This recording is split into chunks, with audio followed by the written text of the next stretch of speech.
So Nintendo Switch Sports has been out for around 2 months now, and to be honest, I've not really had the time to try it out whatsoever, so I thought that I'd make a video trying out all the sports, giving my opinion on each one, and seeing how the returning sports like bowling compare to their originals from Wii Sports and Wii Sports Resort.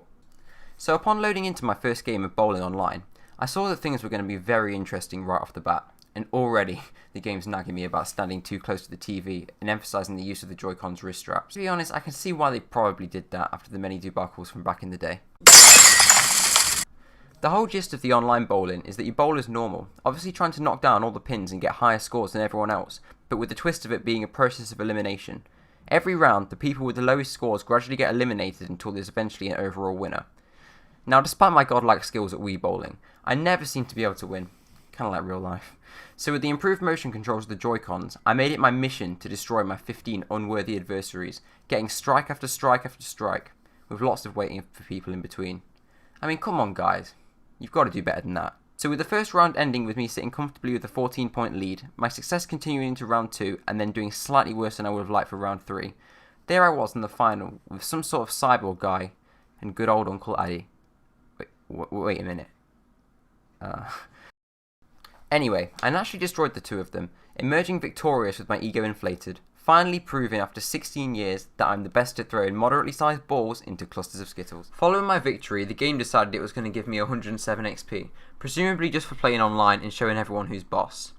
So I got the choice of not being able to choose the item I wanted from 2 limited time collections, so I picked random collection 8 and got given a Rocket League goal explosion that I'll never use. So thanks Nintendo. Obviously the game thought that task was overly strenuous for me, because it decided to remind me again about using the wrist strap just in case I decided to randomly launch my Joy-Con at the TV for some reason. So after that glorious showcase of bowling, I decided to give tennis a go, with it of course being another returning sport from 2006, 2013, 2018 and all the years in between. Immediately upon loading into the game, I was greeted with my sport mate and his ethereal counterpart, which was a complete surprise to me because I presumed by looking at these guys that they don't actually have a soul, especially compared to the Mii's. This is another sport that I assumed I'd be a god at, seeing as I should logically be able to translate my real life experience with this game into this. Unfortunately for me, I was right. No longer are you going to lose to your 6-year-old relatives who somehow managed to win by violently thrashing their controller around in the air. The more responsive controls mean that timing plays a greater role than ever, and it's way more about precision than speed. To all the younger siblings out there, take that. My commendations to WebWoo for making it a very close game in the end, but of course, real world application allowed me to come out the other side triumphant, only being given 44 experience points this time round for a spin of the set. However, I'm not overly annoyed because I got this bad boy. Now I can be a cyborg for myself, and this guy looks like he couldn't be happier. Chambara, or sword fighting for the initiated, is another returning sport from Wii Sports Resort this time, and I have to say, apart from the flying, this was honestly my favourite sport from that game.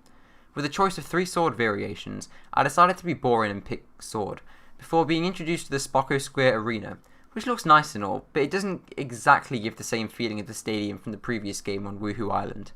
After doing a few stretches, it was time to enter the fight. With this one I was happy to see that the controls were great, better than the previous iteration, but I mean that's to be expected 13 years later. But this apparently doesn't actually matter because I got destroyed. Unwilling to accept defeat, I tried again, and I lost the second time. And the third time, even with me trying out twin and charged swords, so I finally decided that if I was going to stand any chance of winning any of these duels, I'd have to call in a more experienced fighter, and who better to call than a Jedi Knight. After finding a Mii design tutorial on YouTube, I brought Space Jesus, none other than Obi-Wan Kenobi himself, into the fray in the hope that he'd be able to bag me a win and bring balance to the Force. Suffice to say, he ended up being just what I needed.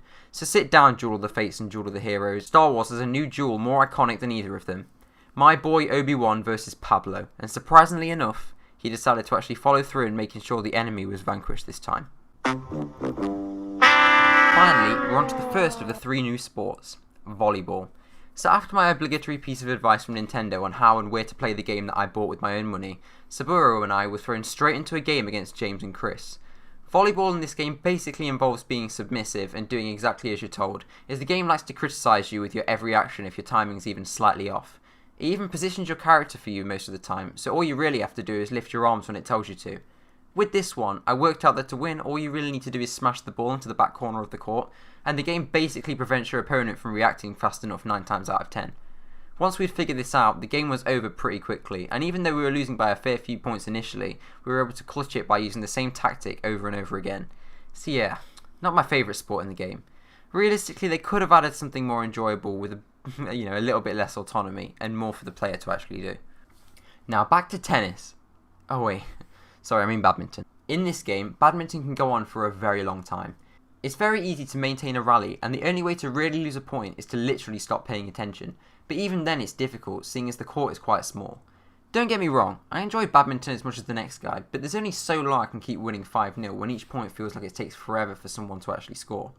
With tennis already being a part of the game and one of the fan favourite sports anyway, there's really no reason to even want to play this, and I honestly think that Nintendo should have included a greater variety of sports instead of just another racket sport that I honestly don't think people are going to play. Something like boxing would have been way better suited to stand in badminton's place, and may have even given an opportunity for the legendary Giga Chad Matt to return and to show us all who's boss. And last but not least, we have football, which I was actually really excited to play as it looked like it was generally something new and fresh, unlike the other new sports in this game. As you'd imagine, it's a game of football, 4 versus 4, with options to play handheld, or if you bought the physical edition of Wii Sports, the option to use the leg strap to actually be able to kick the ball with your legs. My experience with this mode was rather underwhelming though, to be honest, with neither side having scored until 4 minutes had passed, by which time the game was over. Also, why is the ball so big? Honestly, unless I've fallen asleep and woken up in some parallel universe, I don't remember football ever being like this.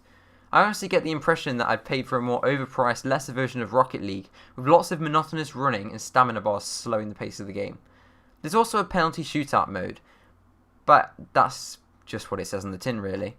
Overall, I wouldn't really recommend it. In terms of Switch Sports, I really do think that Nintendo cut corners and could have done a lot more with this premise, especially since the original game means so much to so many people and played a massive role in many people's childhoods. Wii Sports was one of the first games I ever played as a youngling. I spent countless hours playing against my family in the living room, and I still have my Wii to this day. Don't get me wrong, I really enjoy bowling, tennis and chambara, especially the improved mechanics which make the gameplay so much better, but even then it feels like something's off. I don't know if it's that I'm biased towards the older games due to nostalgia, or whether it's just the lack of the setting feeling alive. The Mii's really brought Woohoo Island to life back in the day, and created an atmosphere unlike any other sports game I've played, and I can't quite put my finger on it, but Switch Sports feels very corporate and lacking in soul. I enjoy it, but don't feel as driven to play when I can unpack the Wii and relive those past experiences on there. I mean, you can really feel the lack of sports like boxing and golf. Golf is supposed to be added in the next few months, but it should have really been in the game at launch. If people have given up on the game already, it's unlikely that any free content update or future sports are going to pull them back in. For the money that the game costs, it doesn't provide the value that it should, and it's ironic that a 16-year-old game that was originally shipped as a demo with a console holds up better as an experience and contains more content. So if you've enjoyed my overview and experience with Switch Sports and you find it useful or informative, then please leave a like, subscribe and hit that notification bell to stay up to date with all my future content. Your support is greatly appreciated. Don't forget to tune in for more videos regarding games, movies and pop culture in general, and I will see you all later.